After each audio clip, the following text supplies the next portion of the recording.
Our guest this evening is increasingly famous all over the world. Time magazine called him a revolutionary. He's never off the front page of Wired magazine. People are saying really quite amazing things about his company, Better Place. In fact, Deutsche Bank released a report saying they could eliminate the gasoline engine altogether. So an incredibly exciting company, and an exciting time for him to be in the UK. As Better Place are now working towards, I think you're going live with your business in Israel and Denmark at the end of 2011. So really getting to the point where all this turns into a reality on the ground. I thought we'd start rather than just having a kind of the normal kind of podium speech. I do want this to be a kind of discussion. So I thought I would start with a few questions for you to get the ball rolling, and then we'll take it from there and open things out to questions and answers everyone. So, first things first, a lot of you probably have read a bit about Better Place, but I thought I'd ask by asking a very dumb question. What exactly is it that your business is doing? So you're basically taking battery technology, which has a lot of things going for it, but has always had problems with range, and you are combining that with clever stuff from the mobile phones industry to take the whole thing mass market. And you've raised an incredible sum of money to develop new types of vehicles as well. So what's the basic pitch for Better Place? We need to replace our marketing department. We identify that just like you get in the gasoline, petrol car market, you need a service provider to actually make a car convenient and affordable. You wouldn't buy a gasoline car if there was no gas station. Kind of straightforward way. Most people thought, well, if we go to electric cars, we can eliminate the gas station. The reality is, you need a service provider that actually takes away your concerns, the worries, both on the acquisition and the market making side, as well as the operations on a day-to-day life. Much like airports don't go out and buy airplanes and offer a service of gates, and you can't carry your wireless phone around you and just get sort of service wherever you go. There's always an operator in every business that takes the problem of the infrastructure and then converts it into a small retail purchase for a lot of consumers. So that long preamble, we're the electric car service provider. We buy batteries, we buy electricity, we buy it in a controlled way so that we don't destroy the grid. We buy it in a managed way to actually help the grid. We put infrastructure that comes from two types of elements. One is a charge spot at home and work for every subscriber. Some charge spots in public areas, so if you drove off to a soccer match, you need to charge when your team is losing or winning, you get that in that public area. And a network of battery switching stations that are in gas stations or retail outlets that allow you to extend the range of your drive beyond the range of a single battery. And we put those stations across freeways, cover a whole country, and the outcome, in effect, is an unlimited range electric car that is cheaper than the gasoline car, with the ability to pay for driving just like you do with gasoline cars as you go by miles. And your car will be smart enough to direct you to a place where if you want to change your battery over, that's very easy to find the next place you can do that. This entire network, both charging and switching, is on a GPS. Your car has a computer that can show you the queue, the time, the projected time, wherever you want to go. As much as it can do a lot of different things. It can actually show you all your friends on Facebook and where they are right now. All kind of stuff you would expect from a network computer that's inside it. Okay. Can I ask a question about, years ago, there was a big, long-running debate about different types of technologies for zero-emission cars. I mean, zero emissions where you're driving. And there was remember George Bush's hydrogen highway, all that kind of stuff. What do you say about the kind of fundamental economics and physics of these different approaches? Because the electric approach seems to become very dominant now. A hydrogen car, a fuel cell car, is an electric car that stores its energy in hydrogen molecules. And with it's long late hour to actually start you on physics, but a hydrogen molecule is 2,000 times heavier and 2,000 times bigger than an electron. When you actually get that hydrogen atom into a fuel cell, all it does is throw away the proton, the 2,000 times heavier piece, and keeps the electron. Not only that, we don't have a network for distribution of hydrogen molecules, hydrogen H2 molecules. But we have a network for distribution of electrons called the grid. It's actually the biggest machine ever made by mankind. The speed of distribution of electrons is the speed of light. Try and send a hydrogen molecule at the speed of light, and you're probably in Switzerland somewhere at the accelerometer or whatever it is. So just to put it in perspective, if you think about what we're doing, we're digitizing transportation energy. Much like we went from sending molecules with writings on them, calling it mail, going into emails, which is sending electrons. And now somebody else comes up and says, well, in the future, we will actually package it, this email message, in the form of a molecule. So this is as if, imagine, instead of sending your email, you print it, put it in a FedEx envelope, and ship it out. And then when it's received on the other end, somebody will tear the FedEx envelope and type back the message into your email so that you can read it. Somebody actually said that we can actually now store hydrogen molecules in metal alloys, which would be the equivalent of actually taking that FedEx envelope, putting it into a big metal container, shipping the container instead of shipping the email message. And that was the science of that solution. It's a very neat explanation.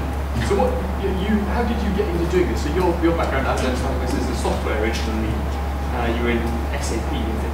How did you make the leap from doing that to doing this? I was the president of SAP. I was supposed to be the next CEO at SAP. So I'm sort of like Al Gore. I was presented as the next CEO of SAP for a couple of years. Never became the CEO. I joined the Forum of Young Global Leaders at the World Economic Forum in Davos. And it's a group of guys under 40. And we all got asked the same question. What would you do to make the world a better place by 2020? The year was 2005. We had 15 years. It was a great conversational starter. I took it too seriously. And at least you got the name for your company. I did. For free. Yeah, I did.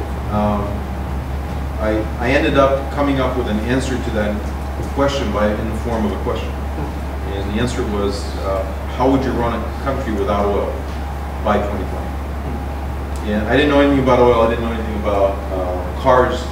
I didn't even know that the real dependency on oil is for driving. I thought oil is used for a lot of different things. Ends up that transportation is the real source for our addiction. And I started researching. And I made every possible mistake. The reason I know that explanation of hydrogen is because for about 6 months I was an absolute true believer that hydrogen is the answer. And I researched and researched and researched and eventually failed on paper. What I did is I failed on paper about 3 or 4 times in the span of about a year and a half until I came to electric cars. When we got to electric cars, the answer to the question became another question. How would you make an electric car that would be more convenient and more affordable than the gasoline car so that every consumer will pick that car? And that led to the switching and led to the business model, led to a lot of different. This sounds like rather a kind of a pretty epic technological project because you're rolling out this whole infrastructure across, you've picked 2 relatively small countries, but they're country-sized areas. Our third country, we picked another island. You've gone for the island of Australia. Australia, yeah. It's, you like to think small now. Yeah. But no, anybody from Aussie will kill you. There's always one. There's an Aussie in the crowd. Actually, it's not that well. So, this is a big infrastructural project, and I would have thought there's quite a lot of discussion around electric cars and the grid in the UK. And sometimes you think, this could be absolutely brilliant because it would let us, we're storing all the energy at the base load at night in the car batteries, and so we can smooth demand, so that'd be really good if we had the right kind of grid. But then on the other hand, if everyone suddenly tries to plug in their electric cars, we're going to basically crash the grid. It won't be able to cope. In the UK, there's a lot of weaknesses in the grid. I don't know what do you have to do, and how much are we talking about spending here to build this kind of infrastructure? So the answer to the question is yes. If you allowed every person in the UK to plug their car when they got home and immediately start getting charged, which is called an unmanaged charging grid, you will probably need to rebuild at least 50% more capacity into the grid right now, meaning you'll need to increase the grid capacity by 50%, which will be used for probably about an hour and a half or 2 hours every day. It's crazy. It's absolutely crazy. And we realized that when we started doing all the math and we added it up, we saw that there will be a spike at around 6 to 8 o'clock at night, and that will destroy the plan. It will actually be more expensive to update the grid than everything else we would do. And so we built a piece of software that, that is distributed across our virtual grid. The key part is the ability to actually sort the demand of all the cars that are connected right now into a virtual queue, and then know at any point in time how many of those cars can charge at any subnet, at any subtree of the grid. And you can't do it by asking the house. You can only do it by asking the car. So my first thought would have been the way you'd have made that work would be to say, oh, well, I only need my car charged within 12 hours so they can relax on the queue. If you ask people when do they need their cars charged, the answer will always be now. Right now. Yeah. You need to figure it out without asking. And so what we do is we actually have a computer sitting inside the car that knows statistically what's the probability this car will move in the next hour. It then sends that message to the subnet that basically says the probability of this car is 10, meaning it will move. Both two cars coming into the same parking lot at 8 o'clock in the morning, one identifies that parking lot as the one they go to every 8 o'clock in the morning. The other one is a guest in the same parking lot. One will get at 10, the other one will get at 1, right? So you've got to do it inside the car. You can't do the calculation outside because there's one question you cannot answer. And that is, do you know where my husband is? Because if you do it in some other system, the government or somebody can always find out where you are at any point in time, and people will basically throw away the computer. And so it's a very complicated distributed software system with the one purpose, and that is to smooth the curve. Instead of those 2 hours, the other 22 hours. Because cars are parked 22 hours a day. And the grid is available, by and large, between 10, 11 p.m. and 6 a.m. in the morning with so much overcapacity. And if you actually had cars parked during those hours, you'll be able to take all the intermittent power that will come into the London array, which goes nowhere, right? It's the spikes at 2 o'clock at night for 15 minutes, which could really charge every single car. But if they're not waiting for it and they're not sort of absorbing whatever comes at them, that electricity goes away. Very neat. And I can see where this sounds like the most fantastic, complicated algorithms behind all this stuff. I can see where your kind of software background. Yeah, I make it sound more exciting. It's not that complicated. So you've gone. I mean, this company has. Am I right in saying that you only started this in 2008? Is that right? January 21st, 2008. Okay, so this has come from an idea to a reality very, very, very quickly. So you're talking about launching 2011, end of 2011. What sort of scale are you launching on in Denmark and Israel? So how many kind of cars, how many charging points? So we're doing a very dense network in Israel. We're doing 56 stations across Israel. I know it doesn't sound like a lot, but it actually covers every route in Israel. Will have 4 stations within every 100 miles. So on every road the computer could go, we figured out how to put 4 stations with 56 stations across the country. That means you're going to have way, way too many options to switch. Eventually, you'll switch based on the coffee at the station, not on anything else. That gives us enough capacity for 150,000 cars on day 1. So car 1 will actually be really well served. We'll have lots and lots and lots of options with no one else competing for it. The idea is in the first batch, we're starting with I would say up to about 200 in middle of the year this year with tests. So this is, people know they're part of a beta test, they're getting a car, but the systems are already in place and they can test it. And actually today we're Station 8 went into the ground last week. So if I plan well, I already can go across Israel from any place to any place, but I really need to plan my route. With 20 stations, you can really go from any place to any place without a lot of planning. With 40, you've got a lot of roads that are already redundant. With 60 or 56, you're really at super redundancy. So we're doing very, very dense network, starting testing in the middle of the year and really opening up the network for the first 5,000 drivers at the end of this year. Now, I know it sounds, 5,000 doesn't sound like much, but I think it will make this car immediately the third most popular car in Israel. Right. I was going to say, how many? Israel is 2.2 million cars. So Israel sells 200,000 cars a year. The average Israeli drives a Mazda 4.5 because half the people get a Mazda 6 and half the people get a Mazda 3. So, and our car was always designed to be better than the Mazda 6 and priced under the Mazda 3. So, sort of, if you think of the Mazda 4.5 as the Ford Focus in British terms, we sort of give you the Audi A4 at the price of a VW Golf. Trying to translate it. You've been working with a very large car maker to develop this specific car. Yeah. And is there anything interesting to say about that kind of process of coming up with this? There was another problem that always exists in these kinds of networks. It's really impossible to build a network before the devices show up. And it's impossible to get the devices before the network shows up. So it's the chicken and egg problem. And the only way you get around the chicken and egg problem is you got to break a lot of eggs. So we broke about $3 billion worth of eggs. And what we did is we placed an order for 100,000 cars before the network was there, before the first order was there. And it's the second largest order of an alternative vehicle in the history of the industry is the GE order to GM of the 10,000 volts. And the Wall Street Journal put a big article about it and then sort of at the end said, we want to remind you there's a bigger order in the industry. That was better placed, that was 100,000 cars. So we really went, I think we went overboard, but it really convinced Renault to go build that car before everybody else could. We went out to the public and we put a visitor center in Israel. So if you come to Tel Aviv, there's a great visitor center at the north of Tel Aviv where you can come see a movie, drive the car, actually see the switch happens. And lo and behold, 50,000 people showed up in the last 10 months.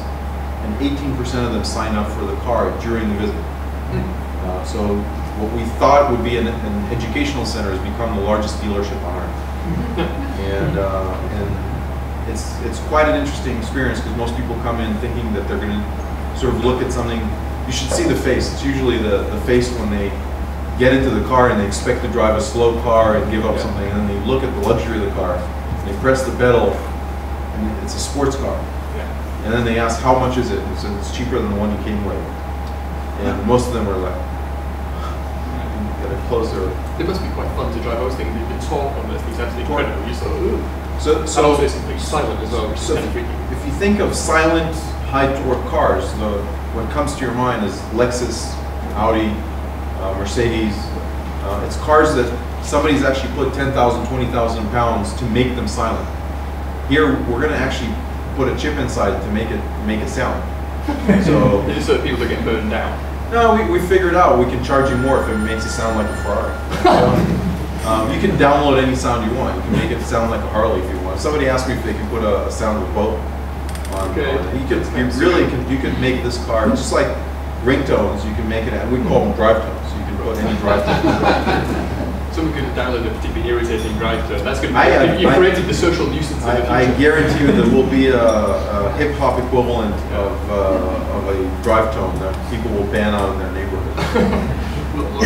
So I'm struck by your choice of those two particular countries, and Australia as a third. I mean, there's two sides to the coin really of this. So partly, what do you need out of government to do this kind of business?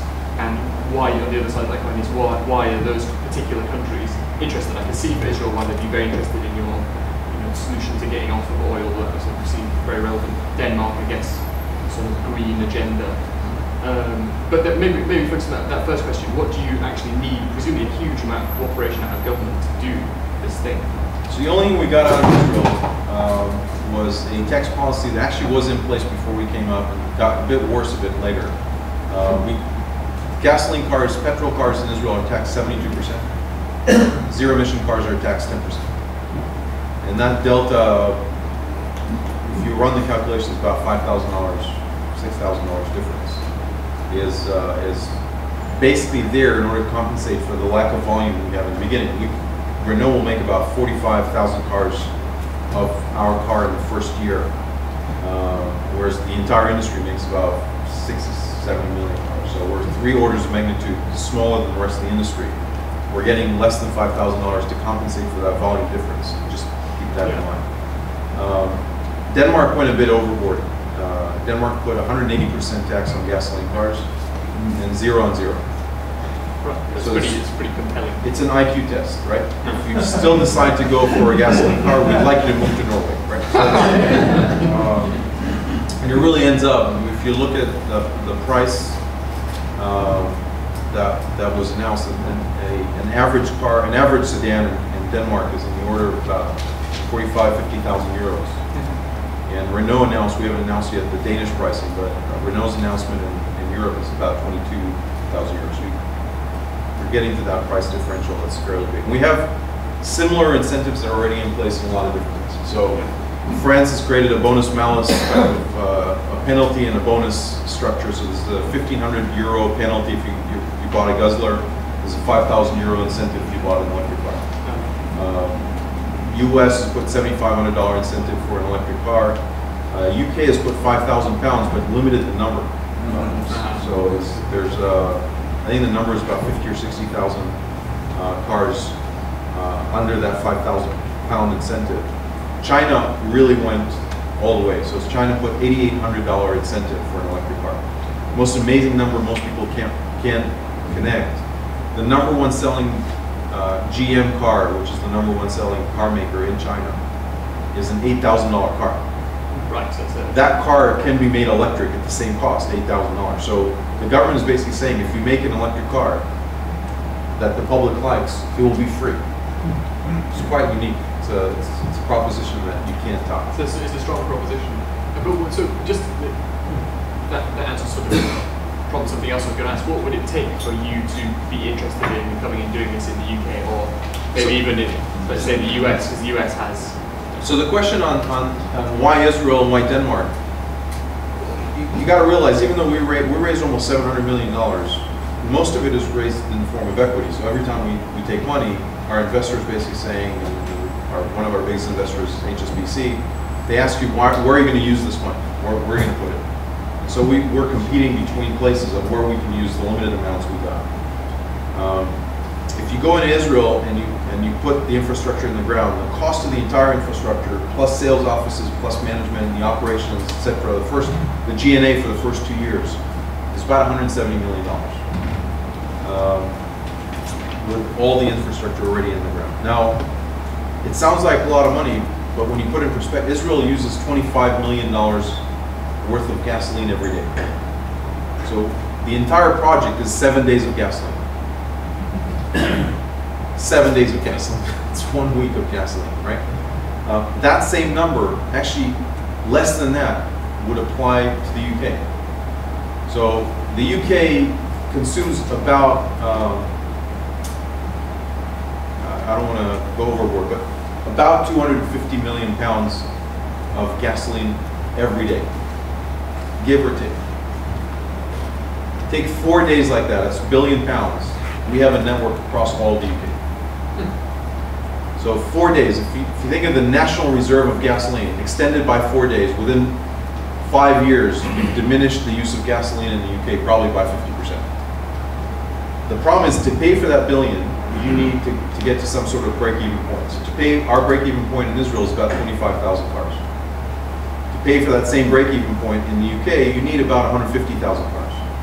You can't have an incentive that ends halfway through our break-even road. So this is as if somebody told you, we'd like you to succeed halfway, right? Yeah. So you can't go halfway. You got to go, either you put all the incentives in place until the network is in break-even, or you come up and say, here's the loan, go do it, and pay us as you go. Right? So here's the billion loan, and you pay us a fee every time a car comes on the network, and you pay us back that loan. But one of the two incentive schemes has to be in place for us to do. So one last question before we throw things open. You started by saying that part of this exercise was to answer your question about making the world a better place. How do you know if you've arrived at your destination, as it were? How do you know, what is the tipping point for you? What is the number you're trying to get to? We will, this is one of the bold predictions that we know why. I'm not going to bore you with all the details. We actually think tipping happens when the cost of an electric car a new electric car is cheaper or the same as a cost of a 3-year-old gasoline car. Because then the question is no longer, do you want to be a green person or a bad person? The question then becomes, do you want a new car or an old car? And most people, when asked, do you want a new car or an old car, will pick a new car at the same cost. We will get to that price point in Israel and in most of Europe by 2050. At the current trajectory of gasoline prices and the current trajectory of battery price, we get to that price point somewhere around 2015, which means within a year or two from that date, more electric cars are sold into the market than gasoline cars. And when that happens, tipping has happened. My son has a better definition about it. What is? My 11-year-old son said, "Dad, you succeeded," when somebody asks, when a 6-year-old kid asks their dad, "What are these 2 arches next to the Better Place sign?" On the freeway. Very good. So, we have a very distinguished group of people in the room as well. I'm sure you're all bursting with questions. It'd be very, very helpful if you put your hands up, and if you also just say who you are and where you're from. We'll start with the gentleman in the very front row, and do speak up so everyone can hear. So I'm Steve Podmore, and I have something called Transform Capital Management. Shai, you've got an amazing system innovation at scale, and system innovation reach resistance that goes against vested interest. So I'm really curious as to your journey, and what are your breakthrough, your base cap and your next cap? What is the breakthroughs that will be most valuable to you to get to the point where you can believe this is doable? That's possible. I think the first breakthrough was when the system actually compiled on paper. As a software engineer, you know that when you write code, the moment where things start to compile, when there's internal consistency is magic. And the moment when all of this compiled on paper was actually big inspiration was to another president, Bill Clinton. The original, I think version 11 or version 10 of the paper actually came into the consumer proposition of buy an expensive car, but given the total cost of ownership is lower on a per day, per month basis, after a certain period of time, 6-7 years, you saved enough money that the decision was right. And basically, that delta between a battery that lasts long and the cost of gasoline, I was trying to solve it in a different way. And I shared that paper with President Clinton in a conference he was speaking. I was sitting about where you are, and I grabbed him at the end. And he said, "Look, you're solving the right problem, but at the wrong time frame. Until you've convinced enough people in Israel that the TCO will happen, and until you've shown that it happens with an expensive car, and then you come to the States. By the time you've done that, we ran out of oil, wars have already happened, nobody cares about this." I said, "All right, so that was the worst criticism I got of my plan in the early days, maybe other than DEFRA." He said, "Look, you have to remember that the average consumer is not the one you see at the dealership. The average consumer buys an 8-year-old car. Because the average car on the road is 8-year-old. And they consume the car, meaning they waste it all the way to the end. That's why it's called consumer. And then they throw it away, and they buy another one with these 8-year-old cars. And they don't pay more than $3,000-$4,000 to buy that car. So you have to offer them a free car for them to be convinced to move to your car." And I said, "How would you offer somebody a free car and still make it a business?" He looked at me and said, "I don't know, you're the smart guy." And he turned around and walked. But I walked back to the hotel that night, and I reached out to a device that all of us have in our pocket. Right? It's the free phone. You got a free phone, right? How many months did you sign up for? 2 years, right? And every 18 months they'll come back to you to offer you something else. And you paid for it, but you didn't really pay for it. And it's interesting, I may say, okay, you got to get to a free car. There is a route on the way to free car. We're not going to get there early, but for a lot of people, a 5,000 euro car or an 8,000 euro car is a free car. It's the equivalent of a free car. Now, that idea, the change in the business model was the big stepping stone. The meeting with Paris and then the triangulation that the Prime Minister of Israel did for me, which said, find the money outside, find the car company that will make it make the car for you, and I'll give you a country where you can spend the money. Which a lot of people thought he was joking at my expense, but he really set the triangulation. Then being able to get Carlos Ghosn to believe in something that was, for most people, so crazy that they wouldn't even take a meeting. And have a meeting with Idan Ofer, the chairman of Israel Corporation. And that meeting was a cold call into a guy who bought the refineries of Israel 3 months before. They're going into Mr. Oil, right? Talking about systematic invention in the sense that the worst incumbent is the guy who owns oil. And the worst incumbent is the guy who just bought oil. And you go in, he's got a big poster with the 2 refineries behind him, lit in the middle of the night with blue and red to make him look less evil than they are. And I sit with a guy for 45 minutes, and at the end of it, he says, put me down for $100 million. Since then, this guy's put $230 million into this company. He's working on it day and night. That triangulation, the money, the car, and the country, is huge. When we're done in Israel, and done for a lot of different people will be a different thing, right? So for the Minister of Science and Technology from China, we're already done. He came over and he brought in his innovation department, also known as the 10 megapixel camera. And he could take a photograph and film the switch station, the charge spot, the software, the car. He drove the car, experience of itself. So for them, all the pieces are there. We're done. They just need to copy and replicate. For other people, getting into the car, coming in from Tel Aviv and driving across the country and switching will be done, even if no consumer is there. For somebody else, it will be the first 5,000 telling them that it's an amazing experience. I'm assuming that for the German car makers, it will be when every single person in Israel drives an electric car. On that spectrum, the early adopters are going to destroy the laggards in the fight for dominance for the car industry. And when it's all said and done, you'll see the same phenomenon as iPod and Sony, only at a level that will not be $2 billion a year, but $2 trillion a year. Now, if you're selling gasoline at the station at a £1.30, and somebody comes to you and says, I got the same product, the exact same product, miles on the road, for 40 pence. You could do one of 2 things. You could decide to invest ahead of time and give them all your gas stations so that you can actually save the retail operation. Or you can think that denial is a river in Egypt.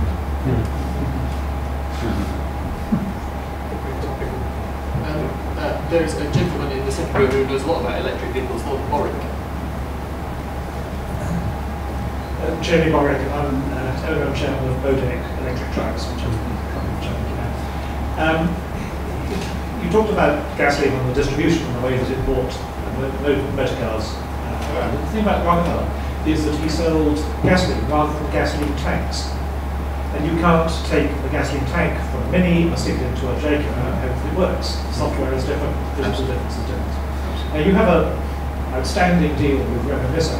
Will you be able to have any deal that is comparable with Ford or General Motors or any of those? When they get smart, yeah. Well, will they actually agree to allow you to have control of the operating system for the car?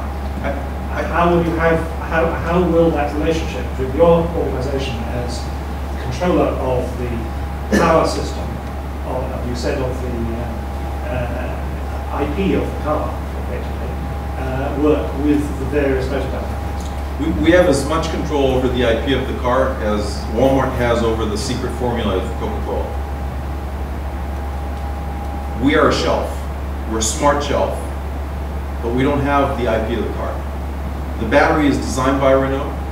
It's tested by Renault. It's, in effect, the patents are Renault's patents. The only thing we know how to do is how to take it in and out of the car and charge it outside the car. Which, by the way, works better than charging inside the car because I can put a huge cooling system and pump a lot of cold air into that battery before I actually start charging. But I don't own the patents on the car nor on the battery. I allow them to make a great car. I allow them to actually make a car which can bypass the only shortcoming of an EV. I make an electric vehicle into an electric car. Because it's called an electric vehicle because it's not a car. The reason it was called electric vehicle is because it looked like a car, it worked almost like a car, but it wasn't a car because you had to stop on the way from Manchester to London twice for 3 hours on the side of the road. And that's not a car, that's a really terrible bus. Now, all we do is we buy and stock the batteries in our stations. We don't ask Renault and Ford to cooperate on the type of the battery, nor on the software of the battery, nor even on the dimensions of the battery. We'd love if they did it, but we're realistic, they won't. And so what happens, I have to stock the first type of battery and then the second type of battery. And even within Renault, I stock 2 types of batteries for the first 2 cars because their engineers couldn't agree on the same side. But the reality is the following. When I sold 100,000 cars in Israel, that makes that car #1 car in the country. It allows Renault to go from 5%, 4.5% sales to 20% sales in 3 years' time. There's not a car maker in the world that doesn't say, oh, I don't need to care about that segment. Now, at that point in time, if we only got Renault, the second car maker comes in, I'll buy the batteries and stock them in the shelf. But if that car maker is the 4th or the 5th, they're going to get the same answer as they get from Walmart. Why should I stock your battery? And the reality is, if you're the 4th or the 5th or the 6th guy, you're going to have to pay me to stock your battery. Just because that's the reality of the business. In the beginning, the retailer has to pay the consumer goods maker. And after the consumer goods are actually starting to be used, it's the other way around. You pay for the shelf. So it's the nature of the business. Can I follow up? Moving the Ford and General Motors, moving Ford and General Motors from these great manufacturers that they consider themselves to be at the moment into being a consumer goods maker, like Walmart supplier, is going to take a tremendous change in attitude of Ford and General Motors to achieve. Are they really going to be happy that they have to come to you? They are makers of consumer goods. 60% of all retail in America is called a car. If you open up any newspaper in the UK and you count the number of pages that are dedicated to cars, you get 40% of advertising is cars. The entire Super Bowl ads were cars. Audi tried to tell you that Mercedes is a high-end luxury car. Audi is not. Right? The entire economy, if you think of manufacturing countries, Germany is about making consumer goods. If the consumers don't like them, they don't make any money. Now, we're not taking away anything from these guys. They still sell their cars at the dealership. They still make the car. They can still ask for premium. They can make it fast or slow. The only thing we do is we say we change the energy that comes into your car. And we do something really, really nasty. We're willing to take a cut from our margin, because it continues to grow all the time, and give it to the consumer to go buy an electric car. Now, when was the last time anybody in the car industry had got a check from BP, Total, Esso, Chevron? If you open the Fortune 100 and you look at the top 10, half of them are in oil. If you look for car companies in that list, they're more towards the bottom. So in that marriage of the guy who sells you on the addiction and the guy who makes money on the addiction, the battered wife is not the oil guy. Now, if somebody comes up and says, I will separate you, I will make you two sustainable in a way that the car companies can actually make more money. So agree with me that if I gave a consumer a subsidy instead of the government, eventually the car maker will make more money. If you got a cheaper car, you're going to buy a better stereo, you're going to get a better computer in the car, you're going to get a lot of different things in the car. So it's the high margin stuff actually comes to the car maker. And the funny part is that the car industry still fights that notion. It's okay. It's fine, I guess. There were two, we might take a couple because I think there's going to be lots of questions. We're going to take maybe actually 2 or 3 if you don't mind together. There's a gentleman in the gold tie first, and a gentleman in the blue shirt, and then in the road we're going to come to you. Matthew Horn, Wellington Public Affairs. I'm just commenting on, obviously there's you mentioned the prospect of free cars in China. You know, absolutely fantastic, great. But however, we have a problem with consumption of fuel, consumption of energy. Are you not just swapping one dirty consuming fuel for another? Stations need to be, obviously have fuel, whether that comes from coal, whether that comes from gas, whether that comes from renewables. You mentioned giving money to consumers to buy vehicles. Could potentially you not look to invest in renewable energy technologies as a potential alternative? So you've placed, I think, 6 questions. I'm sorry. Please just answer. Let me start from the first fundamental notion. We democratize the source of electricity, the source of energy into the car. Today it's not a democracy. So today you've got to put a liquid fossil fuel into the one hole you got in your car, and usually that comes from oil. Every once in a while we take it from biofuels, but reality is 99% of it is from oil. It doesn't matter how much subsidy you put into the industry, on the side of the oil guys, on the side of the biofuel guys, it ends up coming in from a hole in the ground that's becoming harder and harder and harder to dig. When you put a socket that is electric, you can choose what kind of electricity you want to put in. Now, we at Better Place chose to go clean. Our choice. Not everybody in the industry will go that way. So what we do is whenever we put a car on the road, we buy a long-term contract, a PPA, from a renewable generator. Depending on the country, different renewable. So in Israel, we buy it from solar. When the projects are finally approved, now that they're approved by the government, you can actually buy it from them. In Denmark, we buy it from the wind farms that are in the North Sea. Interestingly enough, the wind farms are there. They get most of their power in the middle of the night.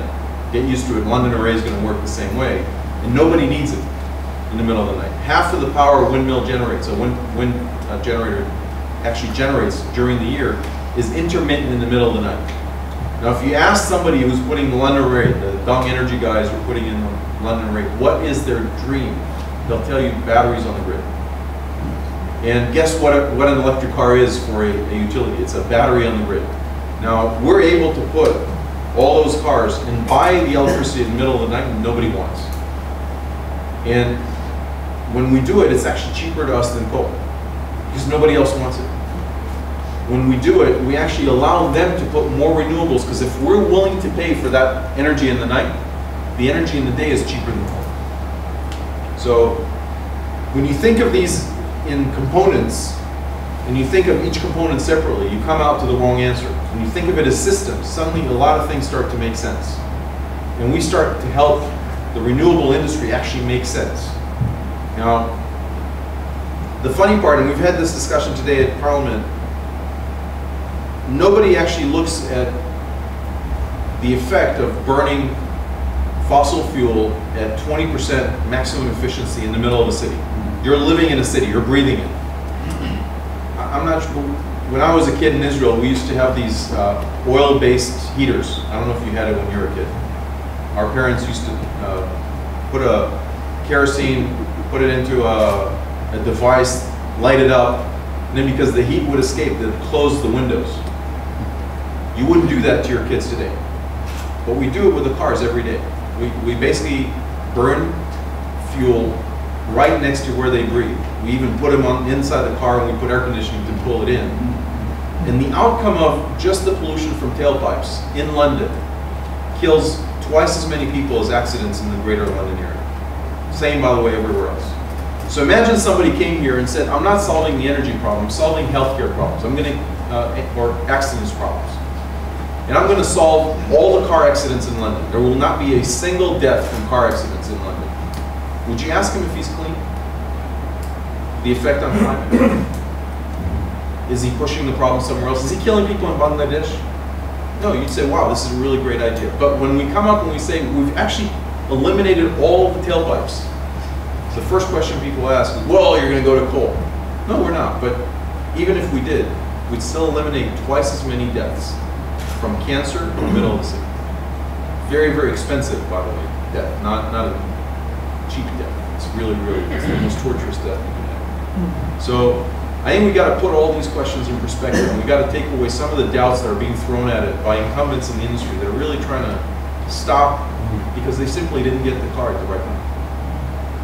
So we've got about 10 more minutes. Can we take the next two questions together? Hi, I'm Peter Madden, Chief Executive of Forum for the Future. I'm fascinated by your story, and in fact we use it as a case study, probably as one of the best systems innovation stories anywhere in the world. Now you're inside kind of that story, can you see other complex systems out there that are ripe for the same kind of disruption? Interesting question.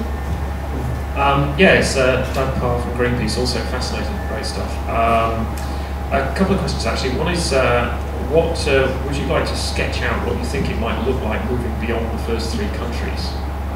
You said there's some issues around what we could get here, but where next, how to move it beyond that. And you also hinted here and there about the size of the companies that stand to lose out from this. And have you experienced any difficulties or opposition from some of the biggest companies in the world?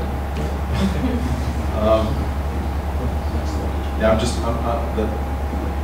everybody's asking me what does oil say about it. Big oil really is somewhat oblivious to this whole thing right now. So they're all looking at this from sort of a amusement perspective. The reality is they will not be affected until we get 25 million cars on the road every year. That's the point where we slow down the growth in consumption. So put it in perspective, if we get to do 25 million cars in 1 year, we're the largest company on earth. So that's the perspective you got to keep. Let me start with the systematic innovation change. I think first of all in climate and in energy, I can see 5 or 10 better places. I'll give you an example. There is a LED light that takes about 8 watts to create the same temperature and the same power, lumens, as a 100-watt incandescent light bulb. It costs about $6 to produce. If you put it in, you save 90% of the energy. So if you ran the calculation over the life of that battery, of that light bulb, in effect what you did is you eliminated the heat out of the lighting equation. So if we were allowed to meter just the light bulbs in your house, I would buy from you your lighting contract, give you these light bulbs, have you paid to me what you had paid for lighting your house before, and call you a sucker. Right? But if I ask you to buy these lights for $6 today, most people will say, well, it's an expensive light bulb. The reality is it's the cheapest way for a country to improve its infrastructure. 16% of all of our power goes to lighting. So think of that as a segment. 16% of all electricity. And if the country came in and said, 1, we abolish the use of incandescent light bulbs, and for that matter, CFLs. You can only buy these types of lights. As a result of that, we will produce the biggest LED light factory in the world here in the UK. We would mandate you having to put those lights within the next 12 months, and we will give you a loan as part of your tax system to get that light into your home. We will carry back that loan as part of your electric bill. Very easy to do.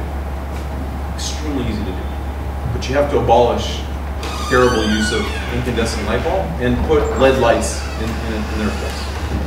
If you came in and said, we abolish a window that has the ability to actually release 30% of the heat in this room, and put instead of that a zero heat loss window, or abolish the use of an air conditioning unit without a heat battery, just as code, it would happen. If you said by this date all the houses have to do that, we'd probably create the biggest window factory, because we know how to make a window that has the same heat signature as a wall. We know how to make a battery, a heat battery, that will actually make this very, very convenient and affordable. Now, it doesn't cost you anything. And if you're the first country that does it, you actually make a ton of money. You export this outside to everybody around the world. Now, you're going to have to do something. I'll give you a hint. There will be a lot of factories in the south of the UK that are making engines today, which will be out of a job. You better find something to do with them. Those are the kind of things you do with them. But in order to do that, you have to pick the first 4, 5, 6, 10 technologies and abolish them early on. And you do it because it's the right thing to do. And it's the profitable thing to do. I'll take you back. I've used this before, maybe once or twice. If you've seen my TED presentation, you probably haven't seen that. About 200 and odd years ago, there was an argument not too far away from here at the House of Commons about slavery. And people wanted to abolish slavery in the empire. And there were a lot of different methods that were proposed. Most of them sound like COP15. We should cut that percentage of slavery by this year. We should, because it's immoral, so we'll only hold them, but we'll release their kids, right? It's immoral, so and there was a big argument about what will happen to the UK economy, to the kingdom's economy, if you release what was then the main source of energy, human power. Because it was cheap and abundant, right? It was immoral, cheap and abundant. Now, immoral, cheap and abundant energy sounds to me like oil. And at the end of the argument, what was decided is slavery has to be abolished. And because immoral, cheap, and abundant power was taken away, a year later, a cheaper and more abundant form of energy was invented. It was the steam power. In effect, we replaced human slavery with a machine. And that decision actually was the biggest economic boost for the UK economy within less than a year. That was the biggest boost for the UK economy. Sometimes you make the right decision because of the moral code, and it's not karma, it's just economy that pays back in spades because you make the right decision, especially in the field of energy. We're very nearly at the end, I'm afraid, so 3 people have been waiting very, very patiently. A man who knows a lot about environmentalism, Stanley Johnson. They're going to go to Benny White, gentleman right at the back, who's been waiting. Stanley Johnson, our government mandated some greenhouse gas reductions. They're meant to come in law. Now, given the current energy mix, would you be confident enough to state that a switch to electric vehicles would give you a net reduction in greenhouse gas emissions? Absolutely. Absolutely. Absolutely, and I'll tell you another thing. I'll tell you another thing. It will be done in combination with things like the London Array. Offshore wind and electric cars are a perfect match. And as a result of that, you'll get a lot more renewable energy on the grid, and you're going to get it at effectively zero carbon footprint. Benny Pizer, just a quick question about your position in Israel and Denmark. What if I were to go and replicate your model in Israel, and instead of using expensive solar power, I use the gas you just found of the shores of Haifa and say, look, I can do even better than Shai because I use cheap gas. So my cost per kilometer of electricity is about $1 cent. You can use cheaper source and you'll have 0.7 cents. I will probably market it better than you, so I will say mine is zero carbon footprint. I can charge 4 cents more per kilometer than you. But the reality is the cost of electricity is negligible compared to the cost of the battery. The amortization of the battery is actually the real cost in this entire plate. That's the reason why I'm saying eventually we will gravitate towards the lowest carbon footprint, the less harmful to the environment, mainly because it helps the brand for the operator to actually charge more. Think of it the following way. I asked for a Diet Coke and it's not here, so I can't use it as a prop, but if you think of Coca-Cola, Coca-Cola is a 99% margin business, right? It's sugar, water, and something. But it's sold at 99% margin. There was a genius at Coca-Cola who looked at the something and decided that they're going to go for bad sugar instead of good sugar. And went to corn sugar. And that saved, it's now 99.3% margin. But every mother in America tells their kids not to drink Coca-Cola. Brilliant marketing, right? Sometimes you got to know where you're saving. And for us, doing the right thing is part of what, we're not just about doing the cheapest thing, we're also about doing the right thing. And part of that brand pays back in spades later. And we just take, actually, because should we take just two questions, the gentleman and then one there, because you. Good evening, Shai. Thank you very much. And I'm very pleased you brought up the analogy of the abolition of slavery. A few of us have been talking about exactly that over here in the UK. And in fact, Connie Higgins and I spoke about this briefly recently at the Oxford Union, where we've got some interesting debate going. Just add a data point on that, which is Charles Grant, by the way. You talk about incumbents. Charles Grant was the chief executive of the British East India Company at the time, who switched to support William Wilberforce. So talking about the incumbents of today, and I think your sort of allusion is to the abolition of the combustion of fossil fuels. I mean, the oil companies don't show any sign of wanting to change. In fact, as most of us go in a low carbon direction, they're going in a higher carbon direction. So what would you actually say to them right now? I mean, how long do you really think they have in business unless they do change, given all the signs that they seem to fail to see?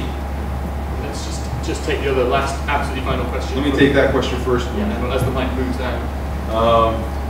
So two things. If BP tomorrow morning did the right thing before we have the system in place to replace it, they'll be stoned. Worse than the rig going down in the Gulf of Mexico, right? So if the Saudis tomorrow said oil is really evil, we're going to stop supply, there'll be a war in Saudi Arabia, right, to take it over. So we got to remember, the first thing we got to do is to create an alternative. You can't abolish something without knowing what will replace it in that sense when you've got an entire economy dependent on it. So let's be realistic. I'm a realist. The first move has to be of the government to set up the conditions for that abolishment to happen. It can be set in a very quick way, right? The Chinese are doing it in an extremely aggressive, quick way. I talked today at the House of Commons. We've had this discussion. Somebody said, "Well, why should we pick? Why should we favor you? Right? We're going to create a monopoly." And I said, "Look, it's really not fair. What I'm asking you is to level the playing field." So in what way? I said, "Well, look at how much subsidies you're giving BP to drill into the earth. And if you really wanted to create a level playing field, you should give us the same subsidies you're giving BP. Because we're giving you the option to end oil before you end BP."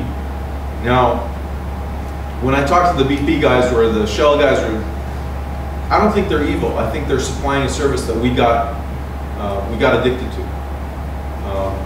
Like it or not, whether they're the pusher or the supplier, it doesn't really matter. They're supplying a service that we want, driving.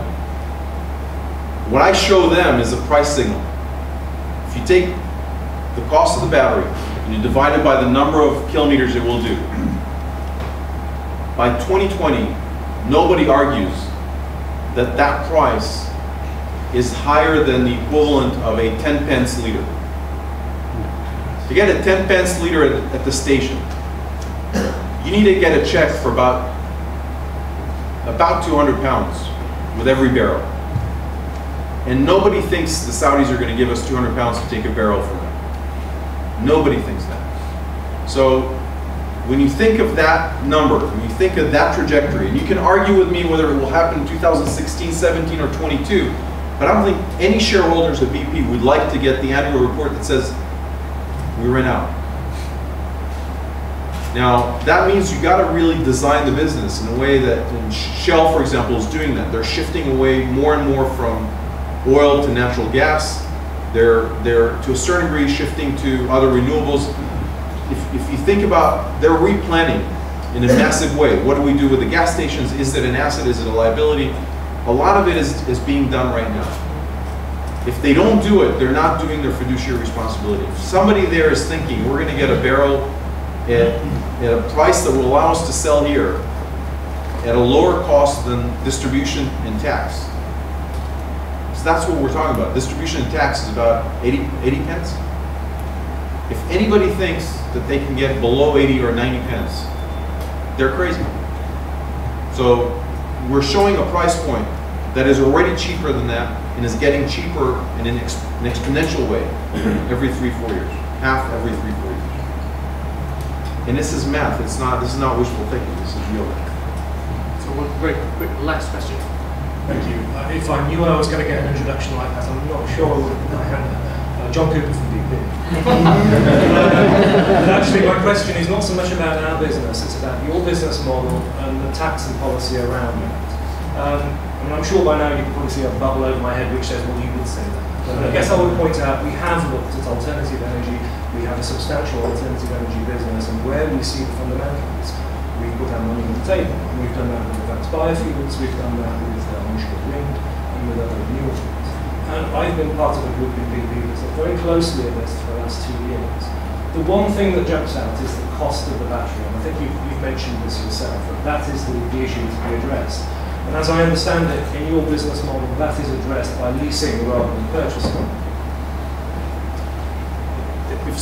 Let me flip the. I'll ask you the same question for your business. Well, I'm kind of halfway through. All right. Yeah. Can I sort of, the cost is there, and whether it's leased or whether it's recovered. It's not leased. That's the point. Okay, it's not leased. Fine. Okay. So whichever way you do a pure electric car, the battery cost is there. We've looked at the best academic studies, the US government studies on this suggest that this is going to still come down to $300 a kilowatt hour or something like that, where it is still the order of $8,000 or $10,000 above an efficient ICE-based vehicle. And what we see in the way the financials work, I mean, they are working in several markets. It does work for many individuals to go out and buy a car, but it relies on, first of all, the purchase price reduction or incentive from the government of $7,000, £5,000 in the UK. But then the other big one is that tax at the pump, where if you go to the petrol station today, we all know you have to put down 80 pence in tax before you can pay them 50 pence.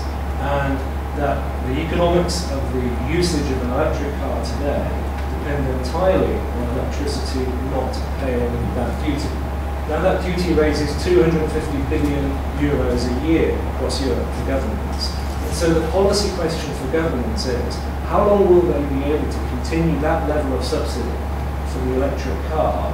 And to what extent does your business model depend on that? So let me answer. I think you raised two questions I really need to address, and I think it's great that we can have that conversation. We've had it with some of your executives in the last few years. One, if I flip the question, which I was trying to do before, and asked and said, no guy buying a gasoline car would ever consider it, given how expensive it is to dig a hole into the ground 28,000 feet and secure it. That's the question on the battery. A battery that will cost $8,000, which you put as the target price, I'm not going to even argue. By 2015, that battery has a life of about 600,000 to 800,000 kilometers. In other words, 1 cent a kilometer is the cost of the battery. Now, if you add to it 1 cent for the kilowatt hour, so if you think of electricity as refining and you think of batteries crude, we get 2 cents per kilometer for battery and electricity. In other words, for gasoline equivalent. 2 cents a kilometer on the average fleet in the UK is 24 US cents per liter.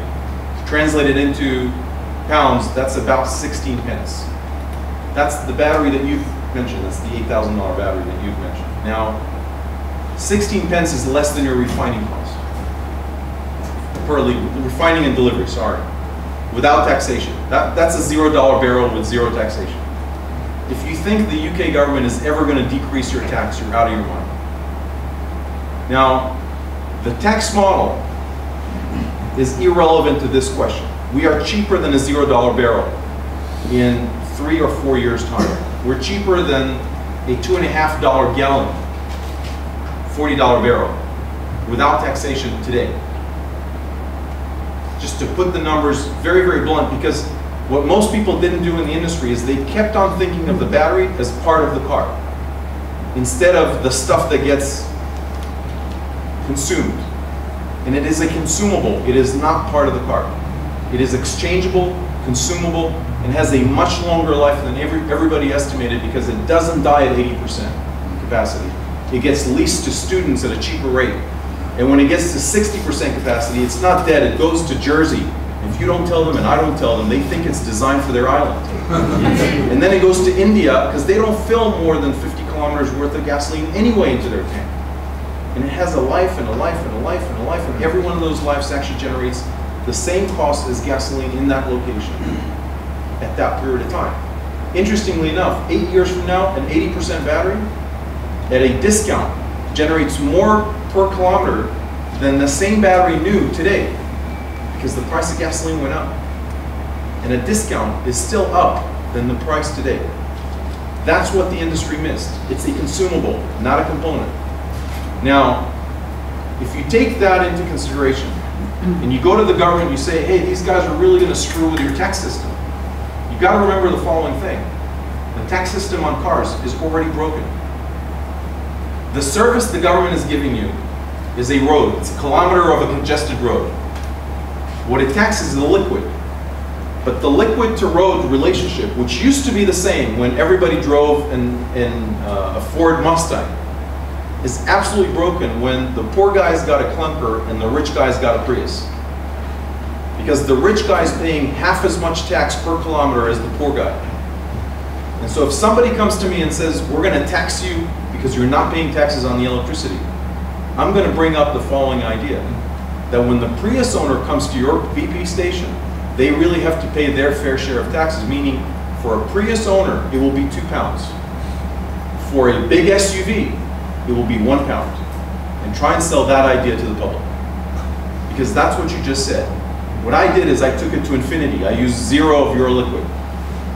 Does that make it right for the electric car? Absolutely not. Absolutely not. I tell you what will happen across Europe. There'll be something very interesting. As 10% of the cars become electric, you'll lose 25 billion euro. That 25 billion euro will be applied across all cars, electric and gasoline, as a congestion tax.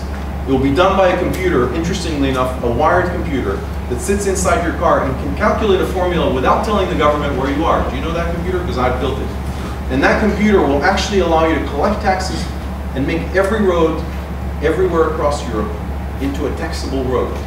The formula will be a combination of the tax put by Mr. Osborne in Treasury and by Mr. Johnson in Lord Mayor's City. It will be an aggregation of the time, the way you drove, the congestion on the road. It will be an aggregation of all these parameters, and you'll pay less to drive at 4 a.m. in the morning in the outskirts of London than you'll pay at 4 p.m. in the afternoon inside the city. And that tax, the 25 billion euro tax for the first 10%, will feel like nothing for the electric cars. And then we get to 20%, it will be 50 billion, and it will feel still like nothing for the electric cars because they'll only pay 20% of that aggregate tax. And when you get to 50%, it will be 125 additional billion of euros tax, but it will still feel nothing because it will be added on top of the gasoline tax to the other guys. And when it's 100% of the tax, 250 billion, we don't have an issue because it's the only car on the road. On which note? So I'd like to really thank both of you for the absolutely brilliant expert questions this evening. I'd particularly like to thank David Gianbol of My Capital for kindly sponsoring this event and making it possible. But most of all, I really like to thank you, Shai. It's been an absolutely fascinating sort of insight. I sort of look forward in the very near future to driving around London on your electric cars. So thank you very much.